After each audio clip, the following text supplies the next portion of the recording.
Hello, it's Lynn here from Lifestyle Banquet, and today I'm going to show you how to make simple syrup.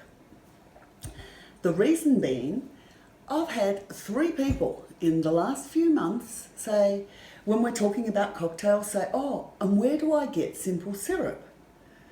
Now, you can buy simple syrup if you would like to. However, there is a reason it's called simple syrup. It's because it is so unbelievably simple to make.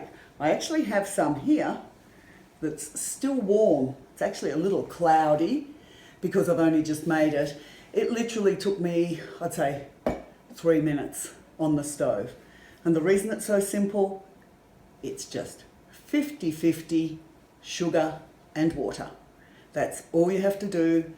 Whether you need a big batch, a small batch, I usually use a cup of each, but whatever quantity you want, then you just heat it on low on the stove. It only takes 2 or 3 minutes, literally, and you have instant simple syrup, and it keeps brilliantly in the fridge. So other alternatives that you can do with this, if you want to start getting fancy, this is just plain, but a lot of people these days, as people are getting more into the home bar and the boutique cocktails are becoming more popular, there's always competition over who can come up with the best new cocktail.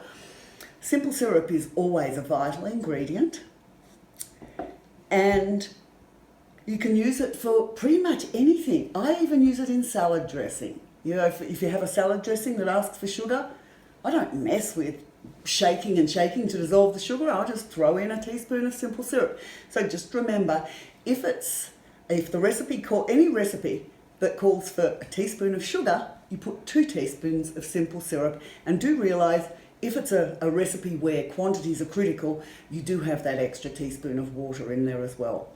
Now, if you do want to get fancy and say do some berry infused ones, raspberry infused simple syrup is delicious.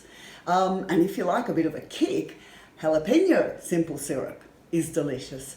And to do that, it's really simple. For raspberry, you just mash up some raspberries, put them in with the simple syrup, stir, let it sit for an hour or so, and then strain through a very fine mesh sieve. For jalapeno, if you really want a good kick from it, I chop it very finely and set it in the simple syrup in the refrigerator for a couple of days just to let those flavours go through and strain them. One thing to remember though, if you're doing flavoured ones, is that you're adding an organic product. The original simple syrup, which is just sugar and water, will last in your fridge for ages. But if you've got raspberries in there or jalapenos, over time, even though the sugar is a preservative, you should discard them after a couple of weeks. But the regular one, leave in your fridge as long as you like. So I hope that was helpful. A lot of people already know. I did not realise how many people weren't aware how simple it was to make simple syrup. So thanks for watching. For more information or to find out about some of the products for barware and homewares, visit us at lifestylebanquet.com by clicking the links below. Thanks for watching.